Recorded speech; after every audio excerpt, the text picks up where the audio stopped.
The Delta Force team had been missing for 72 hours. Every military communications center had gone silent. But in a tiny repair shop in Montana, Sarah Chen's ham radio crackled to life with coordinates that would change everything. The problem? Nobody believed the radio lady had intercepted the most classified frequency in the military. From which city in the world are you watching this video today? If stories of unconventional heroes and impossible rescues inspire you, consider subscribing for more extraordinary military stories. Whitefish, Montana. Population 8,000. The kind of small town where everyone knows everyone and nothing exciting ever happened. Sarah Chen's electronics and radio repair sat on the corner of Main Street, squeezed between Murphy's Hardware and Annie's Diner. To the locals, Sarah was just the quiet Asian woman who fixed their TVs and radios with uncanny skill. What they didn't know was that Sarah Chen had spent 15 years as a senior signals intelligence analyst for the NSA, specializing in encrypted military communications and frequency analysis. She'd retired early after a classified operation went sideways, seeking peace in small-town anonymity. At 3:17 a.m. on a Tuesday, Becca was in her cluttered workshop, trying to repair a damaged two-way radio for the Cedar Falls Fire Department. Her personal ham radio setup, it'd say, a sophisticated array that seemed excessive for a small-town repair shop, hummed quietly in the corner. She'd built it from military surplus components, a hobby that kept her connected to her Air Force days without the deployment stress. The encrypted burst transmission cut through the static like a knife. Becca's head snapped up, her damaged hearing aid automatically adjusting to filter the signal. That wasn't normal radio traffic. The modulation pattern, the frequency hop sequence, the encryption signature. MN. She recognized it as U.S. Special Operations Command Emergency Protocol. Nightfall Base. This is Reaper 6. Code Black Emergency. Request immediate casevac. Grid follows. The voice was barely audible through layers of jamming and atmospheric interference. Becca's training kicked in immediately. Code Black meant the team was in imminent danger of being overrun. She grabbed a pen and started transcribing coordinates.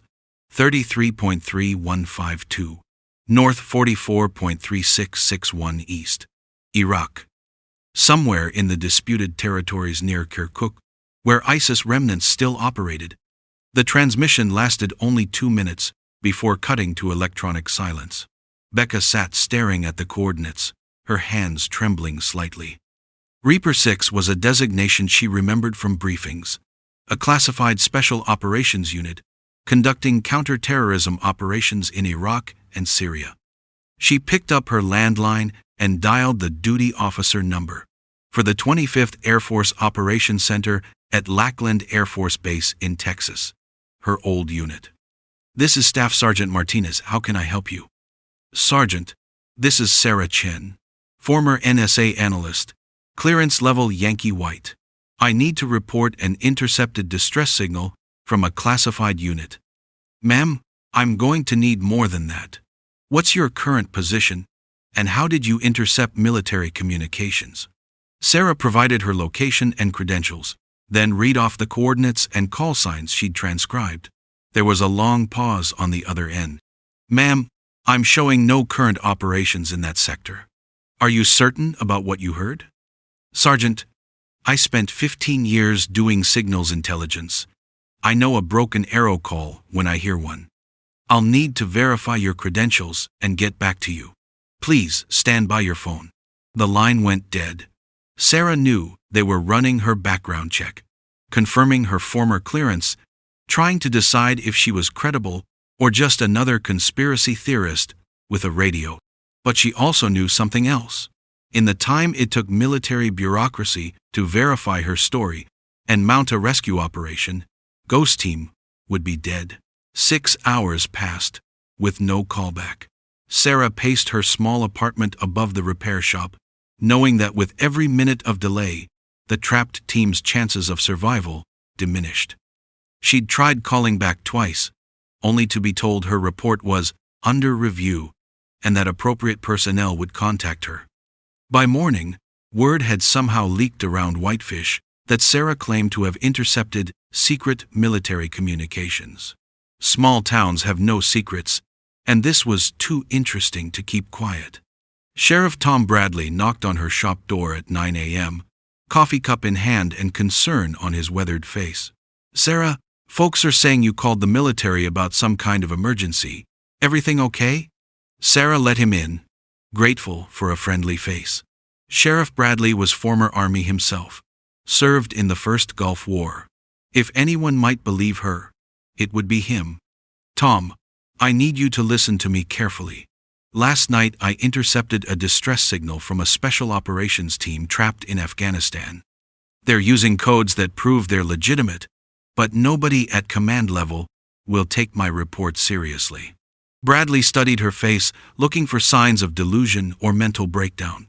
He'd known Sarah for 5 years, and she'd always been steady, competent, maybe a little mysterious about her past. "Sarah, you're talking about some pretty serious stuff here. How do you know military codes?" For the first time in 5 years, Sarah told someone in Whitefish the truth about her background.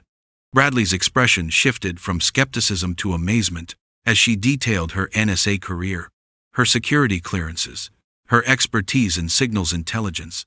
"So these soldiers, they're really in trouble?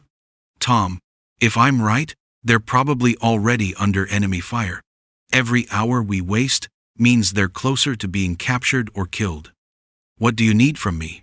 "I need you to call your contacts at the Pentagon. Someone with enough rank to cut through the bureaucracy and take this seriously." Bradley was quiet for a moment, then pulled out his cell phone. "I've got a buddy who made colonel, works at the Pentagon now. Jim Morrison. Let me see if I can reach him."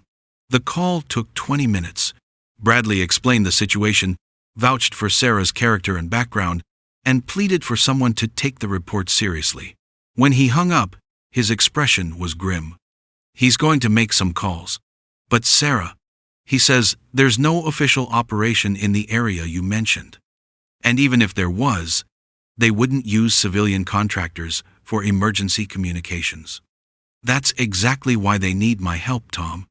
Ghost Team operates in complete isolation. If their primary communications are compromised, they'd fall back to emergency frequencies that only someone with my background would monitor. But why would they risk transmitting on unsecured channels? Because they're desperate. When you're facing capture or death, you try everything, even impossible long shots." As they spoke, Sarah's ham radio crackled to life again. Both of them froze as the static resolved into the same desperate voice. "Broken Arrow. 7. Any station. Any station. Ghost Team Leader, requesting immediate extraction. We are taking heavy casualties and cannot maintain position." This time the signal was weaker, more distorted. Sarah quickly triangulated the transmission. It was coming from the same coordinates, but the signal strength suggested either equipment damage or the team was on the move. Sheriff Bradley stared at the radio, then at Sarah. "That's real, isn't it? Tom, that team has maybe 12 hours before they're overrun, and I'm the only person who knows where they are." By noon, Sheriff Bradley's contact at the Pentagon had worked a small miracle. Colonel Morrison managed to get Sarah connected directly to Major General Patricia Hayes, commander of Joint Special Operations Command. The conversation took place on a secure military line, patched through the sheriff's department. "Miss Chen, I've reviewed your background. Impressive credentials, but you're claiming to have intercepted communications from an operation that doesn't officially exist." Sarah took a deep breath. "General, with respect, that's exactly why I can help. Ghost Team is operating in a communications dead zone. Their primary satellite links are compromised, probably jammed by hostile forces. They're falling back to old-school HF radio, using legacy encryption that most current personnel wouldn't recognize.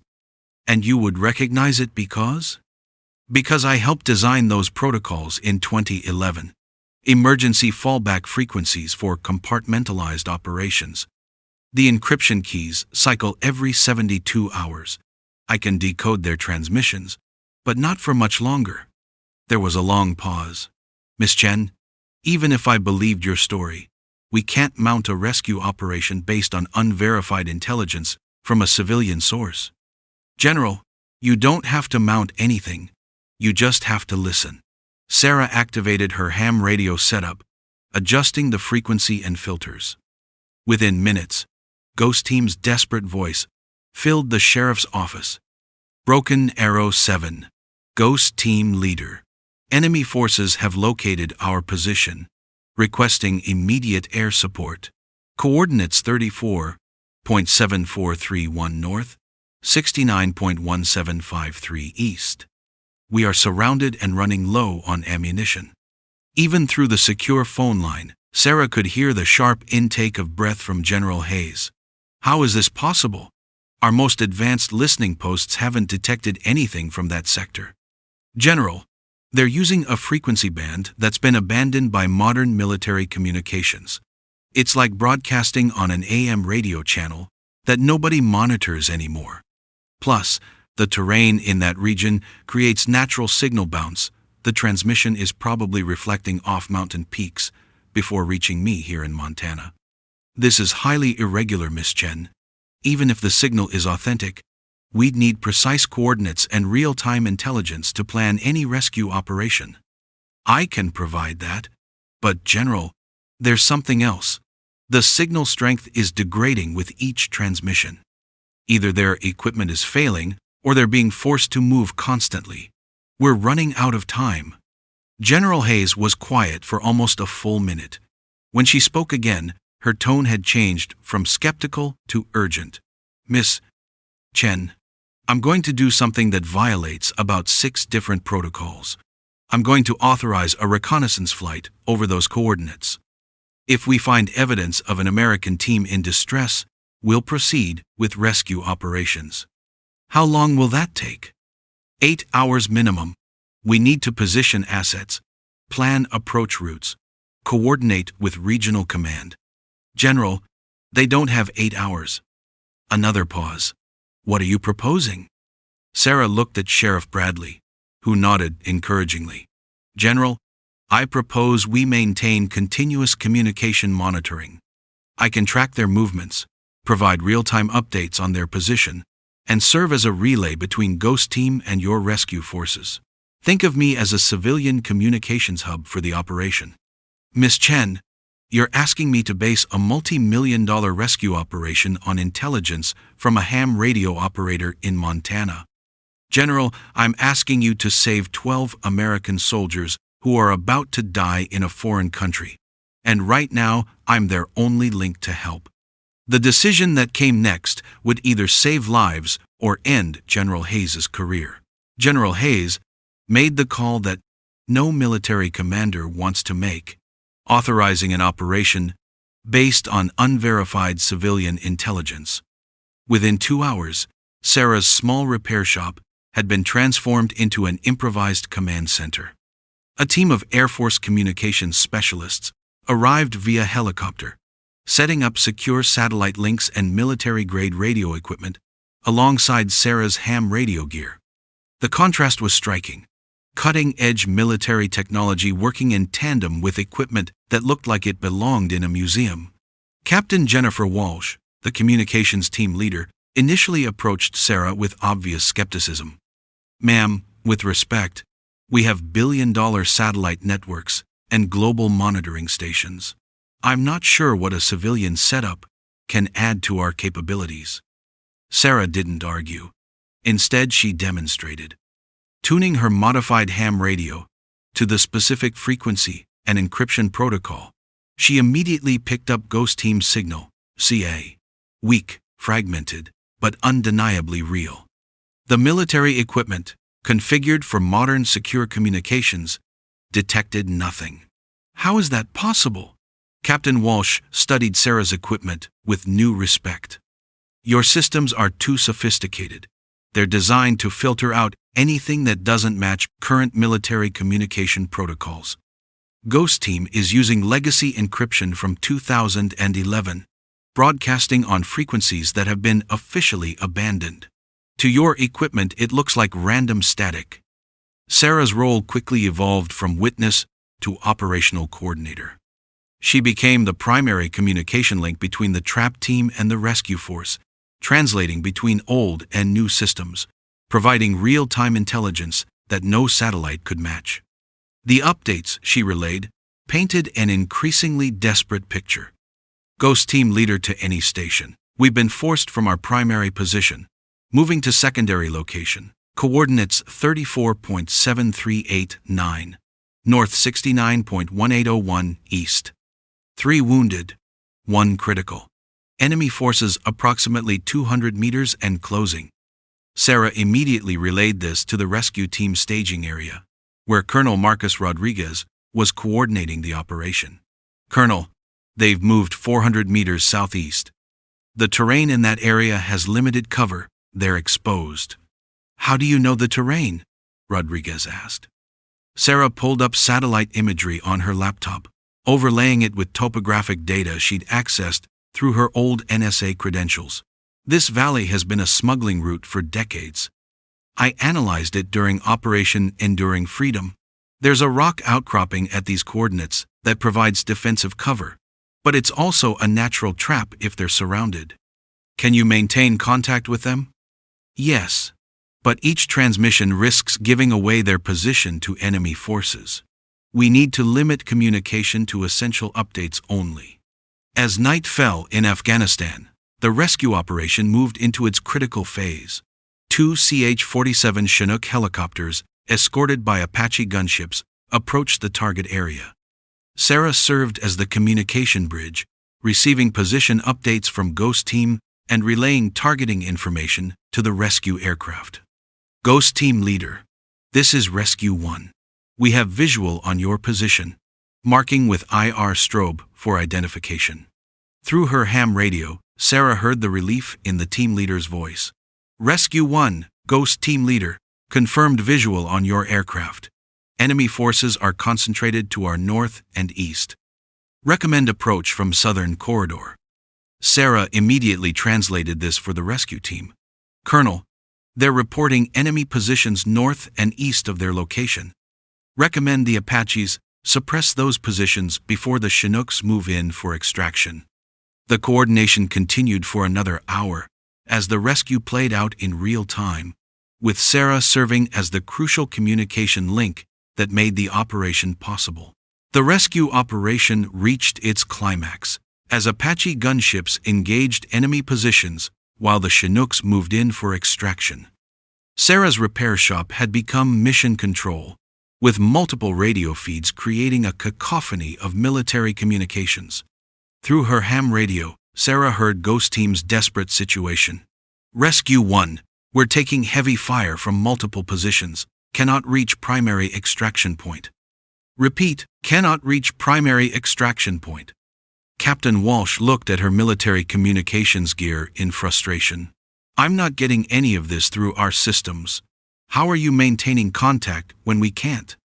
Sarah adjusted her equipment, fine-tuning the frequency filters. They're moving constantly, which changes the signal path. My equipment can track the frequency drift and adjust automatically. Your military gear is designed for stable, secure communications. 2. It can't adapt to this kind of improvised broadcasting. Colonel Rodriguez's voice came through the secure satellite link. Sarah, we need precise coordinates for an alternate extraction point. The primary zone is too hot.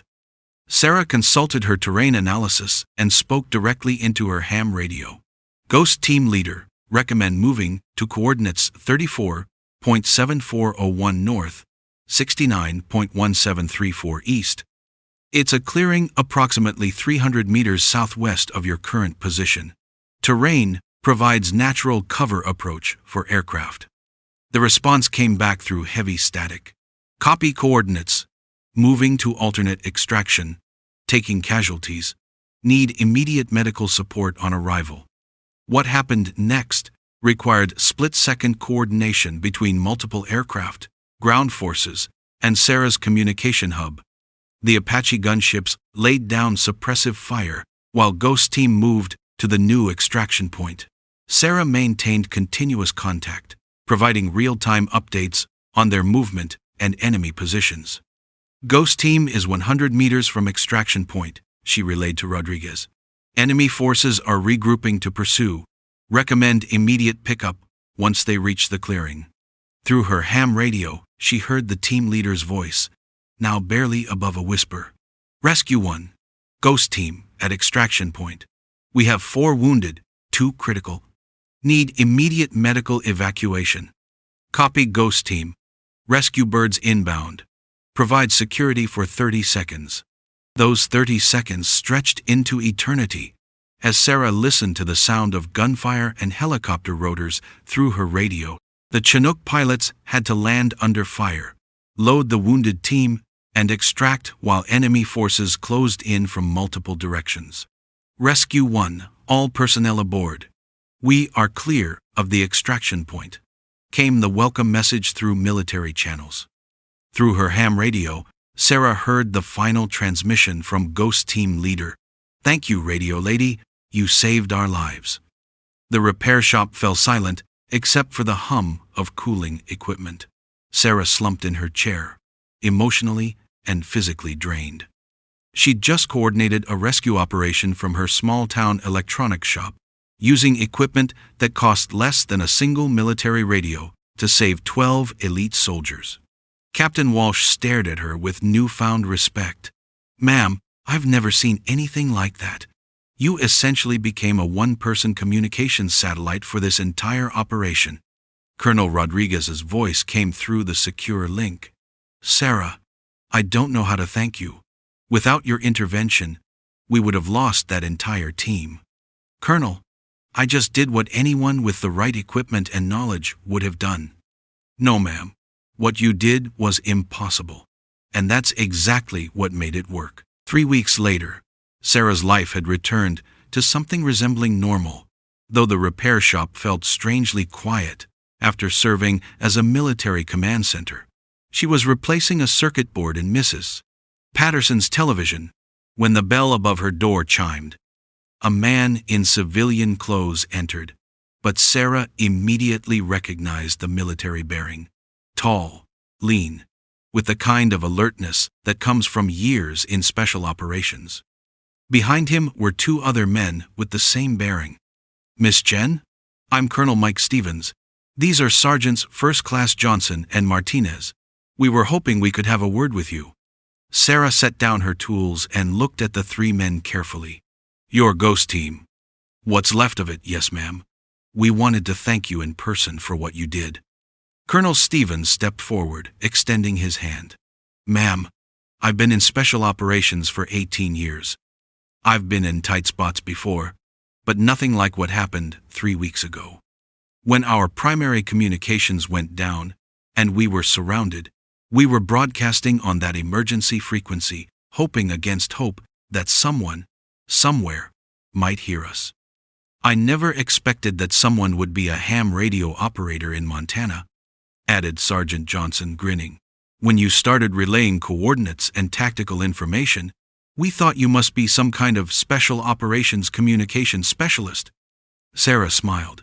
I was, once upon a time, just not the kind you usually work with. Sergeant Martinez pulled a small wooden box from his jacket. Ma'am, this is from the entire team. It's not much, but we wanted you to have something. Inside the box was a military coin. Not an ordinary unit coin, but one that Sarah recognized as extremely rare. A Ghost Team Challenge coin, given only to personnel who had directly supported their operations. Gentlemen, I can't accept this. I'm not military anymore. Colonel Stevens shook his head. Ma'am, what you did was more military than most things that happen in uniform.